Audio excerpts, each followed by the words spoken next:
Hey guys, and welcome to the fourth episode of the Airpod with myself, Tepi.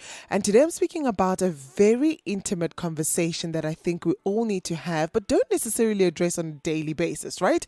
We're talking about, does your orgasm get affected with age? Are you having the best orgasm of your life right now?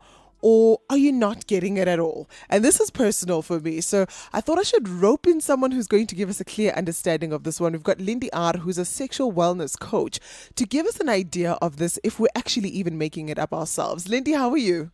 I'm good. How are you? I'm great. This is a personal story to me, so I'm very glad that I managed to rope you in so that you can have this conversation with me. I went straight into my 30s, well, almost into my 30s, and I was like, orgasm, where are you? Knock, knock. But we'll talk about that Okay. in a bit. Before we go any further, let's simply explain what an orgasm is for someone who's never experienced it. And remember, there are many who haven't. Okay. So I actually wanted to get into that. Sometimes people don't realize that they've actually had an orgasm because there's so many different ideas or ways that people think you're supposed to orgasm, and that's not always the case. So first and foremost, what people have to understand is that you shouldn't be comparing yourself to the orgasms that you would see on porn or TV, because that isn't always the way. I mean, it's partly what it can be, but it isn't always the way that orgasms are had. So an orgasm, in simple terms, it's a release. It is a physical release of almost like an ejaculation of fluids from your body based on a heightened sense of pleasure. Okay, so there's different types of orgasms. There's a clitoral orgasm, vaginal, Ooh, anal. that clitoral There's orgasm, babes. yeah, It's unmatched. Okay. yeah. Well, you'd be surprised because unless you've tried the others, you don't necessarily you can't really necessarily only box yourself. So Okay. like I said, there's clitoral, there's vaginal, there's anal, there's a combination, and then there's your erogenous zones, which is like your nipples or behind your ears, elbows, just between your thighs, etc. And Okay. those are the different types that you can experience and the different places that you can experience them. But ultimately, it is a release of pleasure based on one of these zones being stimulated. Okay? Okay. So, yeah, no, please continue. Because now I hear you talking about not boxing yourself, and there's this saying, and I don't know how true it is, that you are responsible for your orgasm. Right?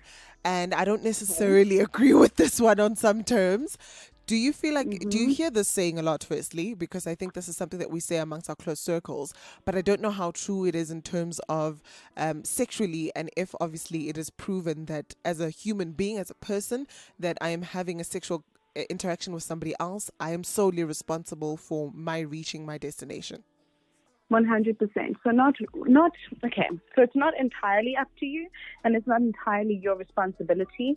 However, from a psychological point of view, it is, have you opened your mind up enough to receive what is being done to you in order to reach that point of orgasm? So as much as it is physically someone else's responsibility to kind of touch the right buttons and, kiss the right spots, are you mentally open? Are you unlocked enough to actually allow yourself to get to that point of pleasure? And I know from a personal point of view that I didn't necessarily like orgasms for a very long time because I felt like it was a lack of control. I felt like it's something Mm. that I haven't chosen to necessarily give away. So why is my body doing this? I would think a certain way, but my body's reacting differently. And it was kind of a lack of control on my part, and I didn't like it until I got to the point where I had to now kind of break down what I was feeling and why I didn't want to let go of that power and that control, for me to start to actually enjoy it and to enjoy it multiple times. That's an Because there would interesting get way to of a viewing point, it. Yeah, because it would get to a point where I would enjoy it and I'd have my orgasm and then I'm done. So now my body is so spent, I'm physically unable to reciprocate if we continue. So I don't want to have sex anymore. Now I'm at the point where I'm just like, stop. I've orgasmed, I've reached my peak. Can we stop now? But Because is that now not it what feels men like, feel as well? Isn't that what they do once they're done and they've reached their destination? I mean, not everybody can double clutch, Once they're done, they're done. true. And that's why I would always recommend that unless you're like fully very comfortable with the person that you're having sex with, you won't necessarily always come at the same time. So I always recommend that you get the woman to the point, especially if you know how to, get her to her place of orgasm just before you're about to, so that you're not kind of one feeling unsatisfied or one feeling like I'm still ready to go, but I'm physically unable. But then you also get men, like you said, who can double clutch, and women who it's a thing of, yes, I've ejaculated and I physically released the sperm, but I can get myself hard again, so let's go, And I've encountered a lot of people like that, and you're just like, please, I'm tired. Like, I can't do Listen, this anymore. I wish to be one of those. I'm just like you. When I am spent, I'm spent. I cannot spare any change. I'm not giving it out. 100%. But unfortunately, men don't understand that. They think, no, the more orgasms, the better. And that is not always the case. No. I don't always want to be physically drained to the point where I'm unable to move, Sometimes it gets to the point where it's no longer pleasurable. And I think that's where communication, body language, being able to read signs is very important, because you're able to see, okay, no, I'm at this point where my partner can no longer reciprocate. So, let me turn it down, or let me finish. Yeah, winners know when to stop. Winners know when to stop. Love that. It's the same thing as rounds, as people would say. You know how Yes. social media standards is you go more than 3-4 rounds. And I, on my personal perspective, am a one quality round is sufficient. If you want to go for too good, That's me, if girl. you want to go for 3, 4, 5, wrong target market. Is this also something that we see among women, and obviously not so much among men? Well, yes, I think for men, sex is very ego-driven. It's very, how do I look? How do I make her feel? Am I doing the right things to make her toes curl? And because I think if you look at the actual biological aspects of sex, men will get their pleasure at the end of it anyway. Mm-hmm. So for them, it's a thing of, am I doing the things to make sure that I'm the only one that she wants to come to, or whatever, And because it's ego-driven for men, their drive, their direction is always, how many times can I make her come? How many rounds did I go? Did I pump hard enough? Is this a gymming session, Whereas women are very quality-driven. So like you said, one quality round is enough, because I've gotten to my point of pleasure. And we don't always feel so hungry for more. It's, unless you're a nymphomaniac, and, there's something psychological that's a bit off balance. Yeah. And I won't say off balance in the sense that there's something wrong with you, but if there is a craving or an addiction to something, then obviously there is a problem. But other than that, we get to the point where we are satisfied and wait to build up that momentum to want to be satisfied again. And that can last a long time. It can last weeks, it can last days, it can last hours. It's different for different women. But for men, it's a thing of, even if I am spent, even if I am exhausted, it's not about my pleasure. It's about how much pleasure am I able to give someone so that my ego is satisfied. So, and just like Beyonce's song, he's got a big ego, and that's not just his physical. It's like, it's literally psychological too. Yeah. Okay, let's go back to the orgasm now, and I know that a lot of people throw this around, especially when they're entering their dirty 30s or when they go into their 40s. They say that their orgasm tends to become intense, right? In a good way. And there are other people who are like myself, which we'll get into, who it almost kind of disappeared going into a particular age. Is this a mental thing, also a psychological thing where we're putting an age to it? Or is this actually something that is true when it comes to the development of the body? So you're quite right. When it comes to the development of the body and with age, our body can no longer doesn't function as quickly or as effectively as it would if we're younger. So I know at the age, and it's not necessarily 30, but after the age of about 50. Am I abnormal? So you are normal. You are normal. But when you start to think that you're abnormal, that's when you start to seek help. So the reason, and I know like a lot of people always shy away from, saying that Google should be your friend. But when you do enough research and you know your body, I think self-awareness is really, really important. Sure. You're able to identify changes in your cycle, in your moods, in your pleasure and your lack thereof. And this comes also when you're actually physically engaging in the act. So do you reach climax at all?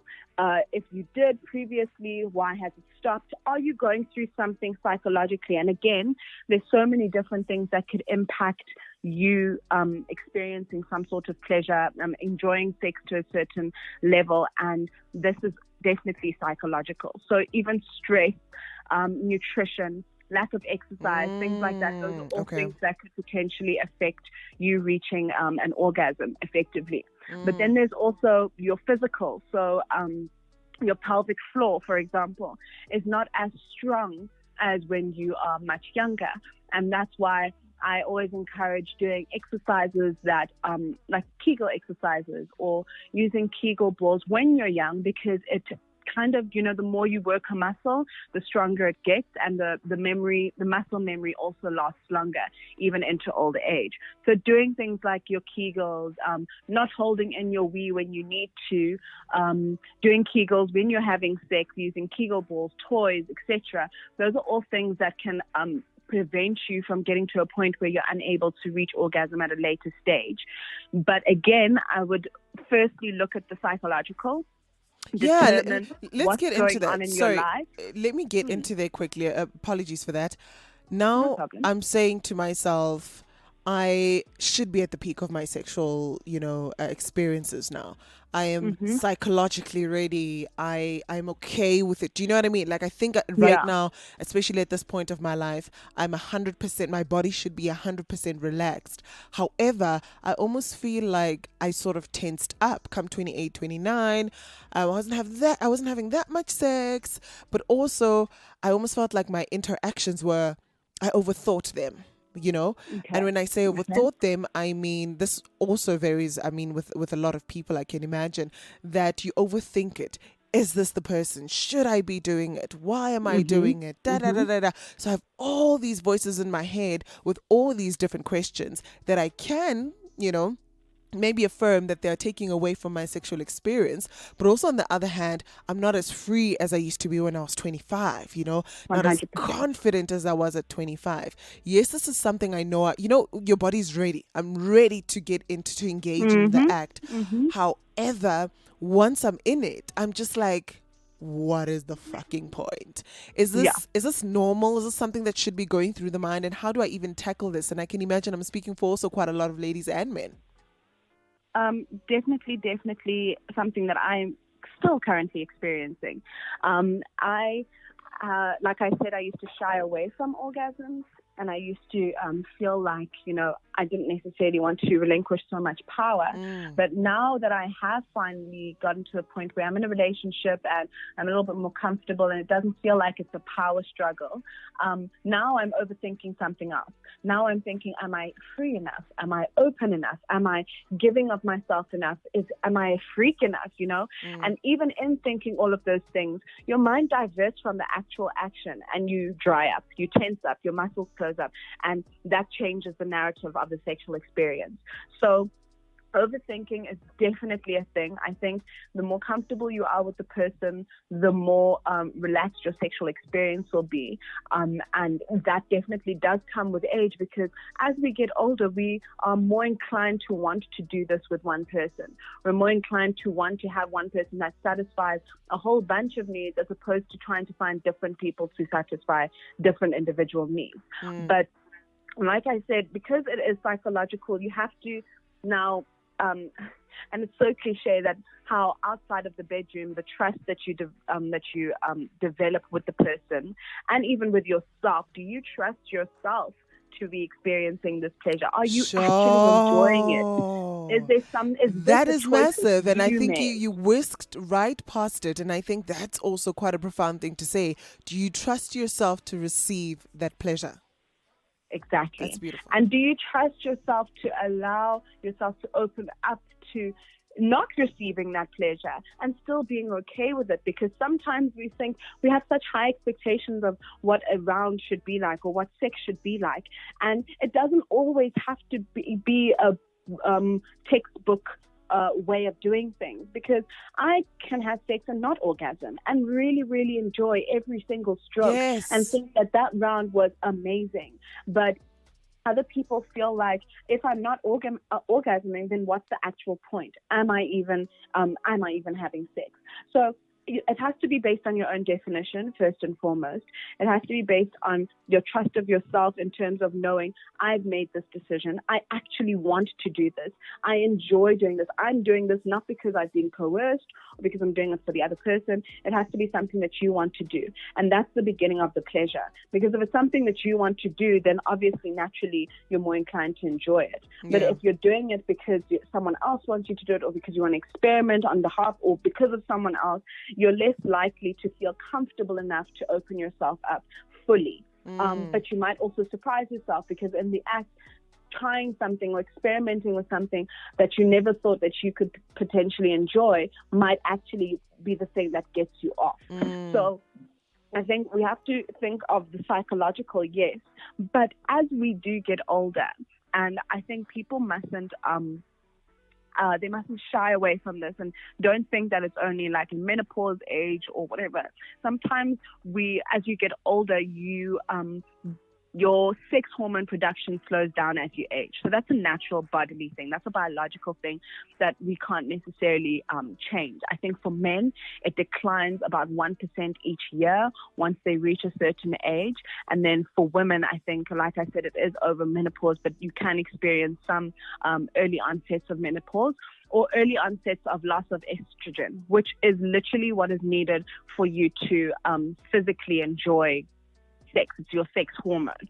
So those are things that you need to also consider, because it's not only psychological. Sometimes it may be a physical or a medical thing that needs to be treated. But again, it's all about your self-awareness and how how in tune you are with your body and its changes or lack thereof. So don't think that you're not normal. You also have to now consider the kinds of people that you're having sex with, because what I've realized is sometimes you will look at a person and it's not only men that have egos, women do too. We'll look at men and we're like, oh, he's beautiful, or he's good, or he's, successful, and there's different things that'll drive our attraction to them. Sure. But then you'll realize there's so many other aspects, so many other traits that don't necessarily fall into a category of enjoyment for you. Like, for example, for me, it's over arrogance. Like, if you are too arrogant, no matter how good looking you are or how successful or whatever, that's a big turn off for me. So if you're arrogant outside of the bedroom, I won't even let you get to that point. But sometimes you'll just be like, oh, I'll just, maybe we can just overlook that. And is there almost like a spiritual sexual alignment that people have? And is this a thing? And I ask this also because I hear this thrown out a lot, and we don't consider it. When people say, I feel like he was a dark spirit that I let inside me and I need to cleanse that. So is there a spiritual alignment, a spiritual sexual alignment in particular, that two people can have? And also, is there also a misalignment that someone can have spiritually? Yes, you guys maybe are having bomb rounds. However, you're not in tune spiritually. Is this a thing? So I think... Or do we put too much pressure around sex? No. I don't think we put enough of it. I think what we have to understand firstly is, where are you spiritually? Because you may not be at the same spiritual level as someone else. And I hate to get a bit religious though, but there's this thing where my mom always used to tell me, make sure that you're equally yoked. And I would just be like, girl, what does that mean? Because, I'm just trying to enjoy physically. I'm not trying to like be with this person forever. But at the same time, you start to think, okay, some people, and there's good and bad to everything. There's evil spirits, there's good spirits, there's, and there's darkness, there's light. And if there's a person who is completely going off in terms of where you are spiritually, that can still be a psychological hindrance on your pleasure, whether you know it or not. Because sometimes, and it's just like your gut feeling or where your body is moving you towards, and sometimes it's repelling, but you are not understanding why. But in your mind, every other box is ticked. So what's the actual problem? But sometimes you need to feel like if your spirit is telling you, or if your gut feeling is telling you you're not about this, then don't engage, because then you're literally putting yourself out into a space that is not of peace, or that doesn't bring you peace. And sex is a pleasurable thing. I think if we're starting to overthink things like that, or if we're having to cleanse ourselves afterwards of a person, should you really have been letting that person in you in the first place? I got to a point where I was celibate up until my recent relationship, because I said I don't consider enough of the kind of people that I let inside me. Yes, I know you. Yes, you seem to be a decent guy, but if I were to get pregnant right now, how would you treat me? And it's not just to say that it's young men or men who aren't ready for relationships or whatever. It could be absolutely anybody, and you have to really think about the kinds of people you let physically inside you. One, inside your space, because you want to protect your peace. But if you are literally physically letting someone with a certain kind of energy inside you, you're definitely going to absorb part of that energy. You're going to feel it. You're either going to repel it. Either way, there's going to be an energy clash if it doesn't align with yours. Absolutely. So I think it's not something that people necessarily consider for one night stands, or in flings and stuff like that. And that, I think, could potentially be the problem. Are you sure of the person you're letting inside you on all aspects, all fronts? Now, let's get into the relationship aspect. There are people who get into relationships for a very, very long time. Yes, you start with a great sexual life. Then throughout the years, it declines. And this is quite normal, I'd like to think, right? This is also normal in this honeymoon phase, like people love to so proudly throw around. It's a myth. I think it's a myth. Well, let's just throw it around now for the sake of this conversation, right? And they talk about how a year or two, we had bomb sex, and now 5 years into it, there's something that isn't necessarily aligning in our sexual experience, whether it be in bed, whether it be in our quickies, or that there are no quickies at all. And those are the things that used to spice up our relationship.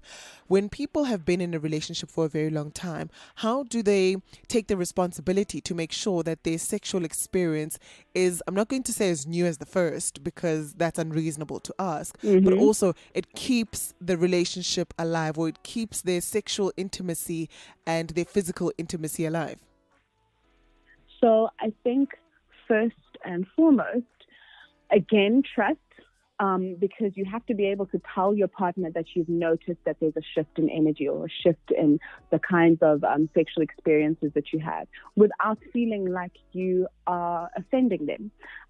And again, why I say trust is because you have to know that your partner and the things that they're saying to you are not to make you feel bad or to make you feel a certain negative way. It's to bring progress to the relationship, or growth to the relationship, because let's be honest, we're not going to be the same people we are consistently throughout our lives. There's going to be times where we are not in the mood to have sex. Sure. There's going to be times where we're in the mood to have a certain type of sex. Or one day you might stumble across something on the internet and think, hey, this might be something I want to try. Do you trust yourself enough to tell your partner in the correct way, or the right way, that doesn't make them feel like, because I know a lot of women can also be very sensitive. Oh, you want to have this kind of sex? Where did you get that from? Why would you all of a sudden want that? And am I not story of our lives, isn't it? 100%. Sure. And it all stems from insecurity. But the security or insecurity can definitely not necessarily be fixed, but it can be diminished or slowly deteriorated with trust through your partners. So if you're able to speak to your partner and say, for example, it doesn't even have to be years. It can be you being in a relationship for 2 months and having so much sex that now you know exactly how to angle to get him to orgasm faster, and it becomes like a habit. It becomes something that you're even subconsciously doing because you've done so much of it. Switch up the places, switch up the kinds of sex, bring toys into the bedroom. If you are able to express this to your partner, bring another person into the bedroom, because sometimes even that, where you think, having another person is definitely going to make things exciting, completely flips your mind and makes you appreciate what you initially had, because you can't always get your mind into that kind of zone. But it's always about trying. It's about being open enough to say, this is what I want to try, this is what I want to do, and also wanting to try. Like, don't be complacent, don't be comfortable with complacency, because that's what I think a lot of people in marriages do. And then it gets to the point where, but you were fine with it, but and of course they have every right to think, okay, you were fine with it, but if you haven't voiced that you want to now change your sexual experiences, then how's the other person supposed to know? You can't also expect your partners just to read your body language. And even if they do read it correctly, sometimes you don't want to put ideas in people's heads. Like, if you look like you're bored in the bedroom, maybe you're just in a mood today and it's not an everyday thing. So you'll tell me when you're ready, as it should be, but that doesn't always happen. Sure. So communication first, and then being willing to experiment according to your partner as well, because I might say I want a threesome with a guy, and my partner's saying, no, I don't do threesomes with guys. But now where's the limitation? Or where's the compromise? Being willing to compromise for your partner, even if it's something that you wouldn't necessarily like to do, but trying it just to get it out of the way. And obviously there's limitations that people won't necessarily cross. There's boundaries that they say never, ever, ever. Yeah. But you have to obviously start small to see where your partner's head is at. And it could go further than you guys even beyond. On the 23rd is International Swingers Day. And people don't even know what International Swingers Day is about. Like, they don't know what swinging is. You know what I mean? Yeah. But there's so many couples that actually engage in it, and it's revived their marriages. Maybe we should actually talk about that one day. Yeah, no, listen, babe, I'm here. You call me always up. down to fuck. Yes. Now, so what I just think, being willing to experiment. Yeah. Talking about all of that, and I think what I love about it, which is very rare in South Africa, unfortunately, where women are concerned, is that what we're talking about is all consensual experiences, right? And there's the unfortunate part and demographic of South Africa that unfortunately experiences the non-consensual part of sex. And just so we know, and just so we have a disclaimer that everything we speak about right now is all in the perimeters of consent, right? And enthusiastic 100%. consent. I think that's also very important to point out.